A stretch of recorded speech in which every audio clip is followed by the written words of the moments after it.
Hi ಎಲ್ಲರಿಗೂ ನಮಸ್ಕಾರ. ಇವತ್ತು ನಾನು ಇದು ಅಲಸಂದಿ ಕಾಳು ಬರುತ್ತಲ್ಲ, ಹಸಿ ಅಲಸಂದಿ ಕಾಳು ಹಾಕಿ ವಡೆ ಮಾಡಿದ್ದೀನಿ. ತುಂಬ ಚೆನ್ನಾಗಿರುತ್ತೆ. ನನ್ನ ಚಾನಲ್ ಇನ್ನೂ ಸಬ್ಸ್ಕ್ರೈಬ್ ಮಾಡಿಲ್ಲ ಅಂದರೆ ಪ್ಲೀಸ್ ಸಬ್ಸ್ಕ್ರೈಬ್ ಮಾಡ್ಕೊಂಡು ನೋಡಿ, ಚಾನಲ್ ಸಪೋರ್ಟ್ ಮಾಡಿ. ಹೆಂಗಿರುತ್ತೆ ಅಂದರೆ ಕ್ರಿಸ್ಪಿಯಾಗಿ ಈ ಹೇಗಿರುತ್ತೆ ಅಂದರೆ ಮೇಲೆ ಕ್ರಂಚಿಯಾಗಿ ಒಳಗಡೆ ಮೆತ್ತಗೆ ತುಂಬ ಚೆನ್ನಾಗಿರುತ್ತೆ. ಒಂದು ಸಲ ನೀವು ಟ್ರೈ ಮಾಡಿ ನೋಡಿ, ಎಷ್ಟು ಚೆನ್ನಾಗಿರುತ್ತೆ ಅಂದರೆ ಅಷ್ಟು ತುಂಬ ಚೆನ್ನಾಗಿರುತ್ತೆ. ಕಡಲೆಬೇಳೆ ವಡೆಗಿಂತ ಇದು ತುಂಬ ಚೆನ್ನಾಗಿರುತ್ತೆ ನೋಡಿ. ಅಲಸಂದಿ ಕಾಳು ಊರಿಂದ ತಂದಿದ್ದು, ಸೀಸನ್ ಇತ್ತಲ್ಲ ಊರಿಂದ ತಂದೆ. ಆವತ್ತಿಂದ ಮಾಡ್ಬೇಕು ಅಂದ್ಕೊಂಡಿದ್ದೆ, ಮಾಡೋಕ್ಕೆ ಟೈಮೇ ಸಿಕ್ಕಿರಲಿಲ್ಲ. ಈಗ ಹಿಂಗಿದ್ರು ಶ್ರಾವಣ ಅಲ್ವಾ, ನಾನ್ ವೆಜ್ ತಿನ್ನಲ್ಲ ಮನೇಲಿ. ಹಾಗಾಗಿ ಭಾನುವಾರ ವಡೆನಾದರೂ ಮಾಡೋಣ ಅಂದ್ಬಿಟ್ಟು ವಡೆ ಮಾಡಿದ್ದೆ. ಇದಕ್ಕೆ ನಾನು ಶುಂಠಿ, ಬೆಳ್ಳುಳ್ಳಿ, ಚಕ್ಕೆ, ಲವಂಗ ಎಲ್ಲ ಸ್ವಲ್ಪ ಹಾಕ್ಕೋಬೇಕು. ಶುಂಠಿ ಬೆಳ್ಳುಳ್ಳಿನೂ ಅಷ್ಟೇ ಒಂದು ಇಂಚಷ್ಟು, ಒಂದೂವರೆ ಇಂಚಷ್ಟು ಶುಂಠಿ ಹಾಕ್ಕೊಂಡಿದ್ದೀನಿ. ಒಂದು ಅರ್ಧ ಗೆಡ್ಡೆ ಬೆಳ್ಳುಳ್ಳಿ ಹಾಕ್ಕೊಂಡಿದ್ದೀನಿ. ಲವಂಗನೂ ಅಷ್ಟೇ ಒಂದು 4 ಲವಂಗ ಹಾಕ್ಕೊಂಡಿದ್ದೀನಿ. ಒಂದು 3 ಇಂಚಷ್ಟು ಚಕ್ಕೆ ಹಾಕ್ಕೊಂಡಿದ್ದೀನಿ ಅಷ್ಟೇ. ಅದನ್ನು ಆಮೇಲೆ ಹಸಿರು ಮೆಣಸಿನ್ಕಾಯಿ ರುಬ್ಬಕ್ಕೆ ಹಾಕ್ಕೊಂಡಿದ್ದೀನಿ. ಯಾಕೆಂದರೆ ನನ್ನ ಮಗಳಿಗೆ ಮಧ್ಯೆ ಸಿಕ್ಬಿಟ್ರೆ ಖಾರ ಆಗುತ್ತಲ್ಲ, ಅವಳು ತಿನ್ನಲ್ಲ, ಚಿಕ್ಕವಳಲ್ವ. ಹಂಗಾಗಿ ಅದನ್ನು ಸ್ವಲ್ಪ ಫಸ್ಟ್ ಗ್ರೈಂಡ್ ಮಾಡ್ಕೋಬೇಕು. ಯಾಕೆಂದರೆ ಅದೆಲ್ಲ ಚಕ್ಕೆ ಲವಂಗ ಎಲ್ಲ ನುಣ್ಣಗಾಗಲ್ಲ ಈ ಕಾಳು ಹಾಕ್ಬಿಟ್ರೆ ಜೊತೆಲೇ. ಅದಕ್ಕೆ ಸ್ವಲ್ಪ ಗ್ರೈಂಡ್ ಮಾಡ್ಕೊಂಡಾದ್ಮೇಲೆ ಸ್ವಲ್ಪ ಕಾಳು ಹಾಕ್ಕೊಂಡು ಅದ್ರ ಜೊತೆಗೇ ರುಬ್ಬಿದ್ರೆ ಇನ್ನೂ ಸ್ವಲ್ಪ ನುಣ್ಣಗಾಗುತ್ತೆ ಅದೆಲ್ಲ. ಖಾರ ಇರೋದ್ರಿಂದ ಮೆಣಸಿನ್ಕಾಯಿ ರುಬ್ಬಿದ್ನಲ್ಲ, ಜಾಸ್ತಿ ಖಾರ ಆಗುತ್ತೆ ಅಂತ ಸ್ಪೂನಲ್ಲಿ ತೆಗ್ದಾಕ್ತಾಯಿದ್ದೀನಿ. ಇದು ನೋಡಿ ಸಬ್ಬಕ್ಕಿ ಸೊಪ್ಪು. ಇದಕ್ಕೆ ಸಬ್ಬಕ್ಕಿ ಸೊಪ್ಪು, ನುಗ್ಗೆ ಸೊಪ್ಪು ಹಾಕ್ಬೋದು, ಬಟ್ ನುಗ್ಗೆ ಸೊಪ್ಪು ಖಾಲಿಯಾಗಿತ್ತು, ಹಂಗಾಗಿ ಸಬ್ಬಕ್ಕಿ ಸೊಪ್ಪು ಹಾಕ್ತಾಯಿದ್ದೀನಿ. ಸಬ್ಬಕ್ಕಿ ಸೊಪ್ಪು, ಕೊತ್ತಂಬರಿ ಸೊಪ್ಪು, ಈರುಳ್ಳಿ ತುಂಬ ಸಣ್ಣಗೆ ಹಚ್ಕೋಬೇಕು ಈರುಳ್ಳಿನ. ಸಬ್ಬಕ್ಕಿ ಸೊಪ್ಪು ಎಷ್ಟು ಚೆನ್ನಾಗಿ ಟೇಸ್ಟ್ ಕೊಡುತ್ತೆ ಅಂದರೆ ತುಂಬ ಸಣ್ಣಗೆ ಹಚ್ಕೊಳ್ಳಿ. ಮತ್ತೆ ಒಂದು ಸಲ ಕಟ್ ಮಾಡಾದ್ಮೇಲೆ ಮತ್ತೆ ಇನ್ನೊಂದು ಸಲ ಕಟ್ ಮಾಡಿ. ಅದು ಸ್ವಲ್ಪ ದಪ್ಪ ಇದ್ರೂ ಮತ್ತೆ ಇನ್ನೊಂದು ಸಲ ಸಣ್ಣದಾಗುತ್ತೆ. ಆಮೇಲೆ ಕೊತ್ತಂಬರಿ ಸೊಪ್ಪು, ಎಲ್ಲ ಸೊಪ್ಪು ಸ್ವಲ್ಪ ಜಾಸ್ತಿನೇ ಹಾಕ್ಕೊಂಡ್ರೆ ನಮಗೆ ಒಳ್ಳೇದಲ್ವ. ಅದಕ್ಕೆ ನಾನು ಏನು ಮಾಡ್ತೀನಿ, ಸೊಪ್ಪುಗಳೆಲ್ಲ ಯಾವುದಕ್ಕಾದರೂ ಅಷ್ಟೇ, ಸೊಪ್ಪು ಕೊತ್ತಂಬರಿ ಸೊಪ್ಪಾಗಲಿ ಪುದೀನ ಆಗಲಿ ಸ್ವಲ್ಪ ಜಾಸ್ತಿನೇ ಹಾಕಿ ನಾನು ಮಾಡೋದು. ಇದು ತುಂಬ ಚೆನ್ನಾಗಿರುತ್ತೆ. ಒಂದು ಸಲ ಟ್ರೈ ಮಾಡಿ ನೀವು ಅಲಸಂದಿ ಕಾಳು ವಡೆ. ಈ ಕಾಲ ಮುಗ್ದೋಯ್ತಂದರೆ ನಮ್ಮದು ಅಲಸಂದಿ ಕಾಳು ಬೇಳೆ ಮಾಡ್ಕೊಂಡಿರ್ತೀವಲ್ಲ, ಅದನ್ನು ನೆನೆ ಹಾಕ್ಬಿಟ್ಟು ಮಾಡ್ಕೊಬೋದು ಆರಾಮಾಗಿ. ಅದು ಚೆನ್ನಾಗಿರುತ್ತೆ. ಎಷ್ಟು ಚೆನ್ನಾಗಿರುತ್ತೆ ಅಂದರೆ ಒಂಥರ ಕ್ರಿಸ್ಪಿಯಾಗಿ ತುಂಬ ಚೆನ್ನಾಗಿ ಬಂತು. ಮೇಲೆಲ್ಲ ಕ್ರಂಚಿಯಾಗಿ ಮುರಿದ್ರೆ ಎಷ್ಟು ಚೆನ್ನಾಗಿರುತ್ತೆ, ತುಂಬ ಚೆನ್ನಾಗಿತ್ತು. ನಾನು ವರ್ಷಕ್ಕೊಂದು ಸಲ 2 ಸಲ 3 ಸಲ ಮಾಡ್ತಾಯಿರ್ತೀನಿ ಸೀಸನ್ ಇದ್ದಾಗೆಲ್ಲ.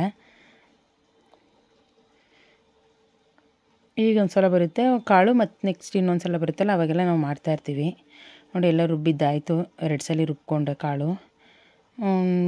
ಸಬ್ಬಕ್ಕಿ ಸೊಪ್ಪು, ಕೊತ್ತಂಬರಿ ಸೊಪ್ಪು ಎಲ್ಲ ಹಾಕ್ಕೊಂಡೆ. ಈರುಳ್ಳಿನೇ ಎಷ್ಟು ಸಣ್ಣಗಾಗುತ್ತೋ ಅಷ್ಟು ಸಣ್ಣಗೆ ಹಚ್ಚಿ, ಏಕೆಂದರೆ ತಟ್ಟಬೇಕಾದ್ರೆ ಅದು ಸಿಕ್ಕಿದ್ರೆ ಅಷ್ಟು ಚೆನ್ನಾಗಿರಲ್ಲ.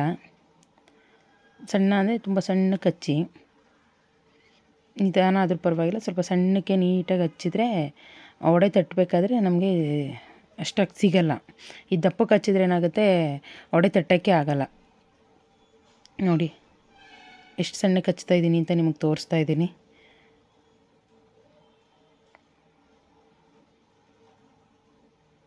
ಆ ಥರ ತುಂಬ ಸಣ್ಣಕ್ಕೆ ಹಚ್ಚಿ ಎಲ್ಲ ಹಚ್ಚಿಟ್ಕೊಂಡೆ. ಈರುಳ್ಳಿ ಎಲ್ಲ ಹಾಕ್ಕೊಂಡು ಸ್ವಲ್ಪ ಜಾಸ್ತಿ ಆಯ್ತು ಅನಿಸುತ್ತೆ ಈರುಳ್ಳಿ. ಅದಕ್ಕೆ ಏನು ಮಾಡಿದೆ, ಸ್ವಲ್ಪ ಹಂಗೆ ಇಟ್ಟಿದ್ದೆ, ನೋಡೋಣ ತಟ್ಟು ನೋಡಿದ್ರೆ ಗೊತ್ತಾಗ್ಬಿಡುತ್ತಲ್ಲ. ಆಯಿತು ಏನು ಪರವಾಗಿಲ್ಲ ಅಂದರೆ ಇನ್ನೊಂದು ಸ್ವಲ್ಪ ಹಾಕ್ಕೊಳ್ಳೋಣ ಅಂತ ಹಂಗೆ ಇಟ್ಟಿದ್ದೆ. ಲಾಸ್ಟಿಗೆ ಎಲ್ಲ ಈರುಳ್ಳಿನೂ ಹಾಕ್ದೆ, ಏನು ಜಾಸ್ತಿ ಅನಿಸ್ಲಿಲ್ಲ, ಚೆನ್ನಾಗೇ ಬಂತು. ಎಷ್ಟು ಚೆನ್ನಾಗಿತ್ತಂದರೆ ಅಷ್ಟು ತುಂಬ ಚೆನ್ನಾಗಿತ್ತು. ಇದೇನಾಗುತ್ತೆ ಅಂದರೆ ಸ್ವಲ್ಪ ತೆಳುವಾಗಿಬಿಡುತ್ತೆ ಹಿಟ್ಟು. ಅಂದರೆ ಈ ತಟ್ಟಬೇಕಾದ್ರೆ ನೀರೇನೂ ಹಾಕ್ಕೊಂಡೇ ಇರೋಲ್ಲ, ಆದ್ರೂ ಅದು ಸ್ವಲ್ಪ ತೆಳುವಾಗಿರುತ್ತೆ. ಅದು ಕಾಳಲ್ವಾ, ಅದಕ್ಕೋಸ್ಕರ ಬೇಕಿದ್ರೆ ಚೂರು ಕಡಲೆ ಹಿಟ್ಟು, ಅಷ್ಟು ಜಾಸ್ತಿ ತೆಳು ಆಯ್ತು ಅಂದರೆ ಚೂರು ಕಡಲೆ ಹಿಟ್ಟು ಹಾಕ್ಕೊಳ್ಳಿ, ಇಲ್ಲಾಂದರೆ ಬೇಡ. ಸ್ವಲ್ಪ ದಪ್ಪ ಇದ್ರೇ ಚೆನ್ನಾಗಿರುತ್ತೆ ಇದು ವಡೆ. ಫುಲ್ಲು ತೆಳ್ಳಗೇನು ತಟ್ಟೋದು ಬೇಡ.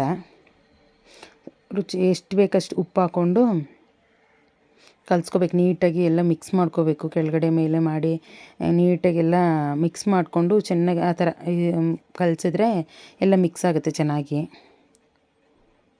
ನೀಟಾಗಿ ಕಲಿಸ್ಕೊಂಡು ಅದನ್ನು ನೋಡಿದೆ, ತಟ್ಟಿ ನೋಡಿದೆ, ನನಗೇನು ಪರವಾಗಿಲ್ಲ ಅಂತ ಅನಿಸ್ತು. ಹಂಗಾಗಿ ಸುಮ್ಮನೆ ಆದೆ. ಇದು ನೋಡಿ ಎಣ್ಣೆ ಬಿಟ್ಟಿದ್ದೆ, ಕಾಯಕ್ಕಿಟ್ಟಿದ್ದೆ ಆಗಲೇ ಬಾಣಲಿಲಿ.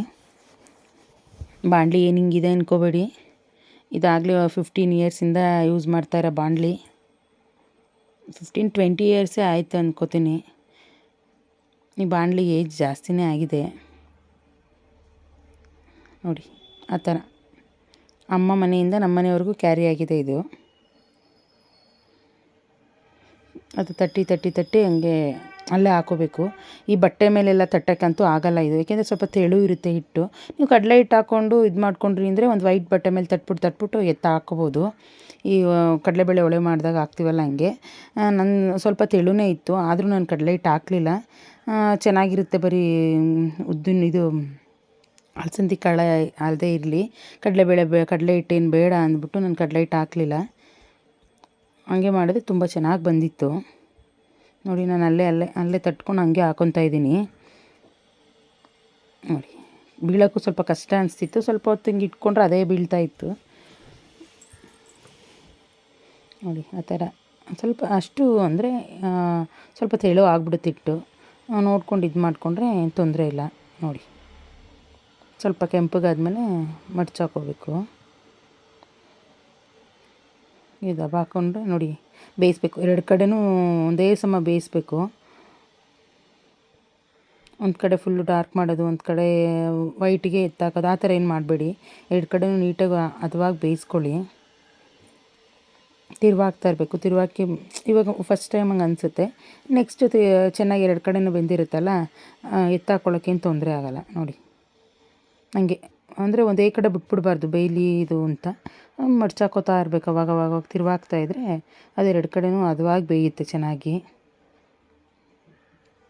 ನೋಡಿ. ಎಷ್ಟು ಚೆನ್ನಾಗಿ ಬೆಂದಿದೆ 2 ಕಡೆನೂ, ಎಷ್ಟು ಚೆನ್ನಾಗಿ ಬೆಂದಿದೆ ಅಂತ ನೋಡಿ.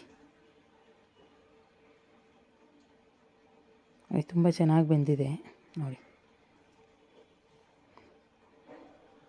ವಡೆ ಮಾತ್ರ ಹೆಂಗಿತ್ತು ಅಂದರೆ ತುಂಬ ಚೆನ್ನಾಗಿತ್ತು. ಸಬ್ಬಕ್ಕಿ ಸೊಪ್ಪೆಲ್ಲ ಹಾಕ್ತೀವಲ್ಲ, ತುಂಬ ಚೆನ್ನಾಗಿ ಟೇಸ್ಟ್ ಕೊಡುತ್ತೆ. ಯಾವುದೇ ವಡೆ ಮಾಡಿ ಸಬ್ಬಕ್ಕಿ ಸೊಪ್ಪು ಹಾಕಿ, ವಡೆ ಬೋಂಡ ಅಥವಾ ಏನಾದರೂ ಮಾಡಿ ಸಬ್ಬಕ್ಕಿ ಸೊಪ್ಪು ಹಾಕಿ ತುಂಬ ಚೆನ್ನಾಗಿ ಟೇಸ್ಟ್ ಕೊಡುತ್ತೆ ನೋಡಿ. ಎಷ್ಟು ಮೇಲೆ ಕ್ರಿಸ್ಪಿ ಥರ ಹೆಂಗಿದೆ ಅಂದರೆ ಒಳಗಡೆ ಮೆತ್ತಗಿದೆ. ಇದು ಮಕ್ಕಳಿಗೆ ಯಾವುದೋ ಒಂದು ಇನ್ಸ್ಟ್ಯಾಂಟ್ ಅಂತ ಯಾವುದೋ ಫುಡ್ ಇರುತ್ತಲ್ಲ, ಫ್ರಿಜ್ಜಲ್ಲಿ ತಂದು ಇಟ್ಕೊಂಡು ಮಾಡೋದು, ಆ ಥರ ಇದೆ ಇದು. ತುಂಬ ಚೆನ್ನಾಗಿದೆ. ನನ್ನ ಚಾನಲ್ ನೋಡಿದ್ದಕ್ಕೆ ತುಂಬ ಥ್ಯಾಂಕ್ಸ್. ಸಬ್ಸ್ಕ್ರೈಬ್ ಮಾಡ್ಕೊಳ್ಳಿ ಪ್ಲೀಸ್. ಸಬ್ಸ್ಕ್ರೈಬ್ ಮಾಡಿಕೊಂಡು ನನ್ನ ಚಾನಲ್ ಸಪೋರ್ಟ್ ಮಾಡಿ. ನೀವು ಒಂದ್ಸಲ ಟ್ರೈ ಮಾಡಿ ಮನೇಲಿ.